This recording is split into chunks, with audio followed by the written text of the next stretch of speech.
Hello, in front of me I've got KEYCHRON M5. In this video I'll show you how to change DPI stages.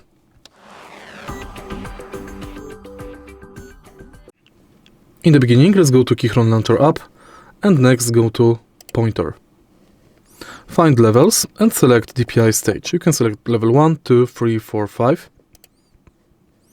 And this is the number of DPI stages that will operate on your mouse. To adjust DPI stage, select it and then adjust it on this slider.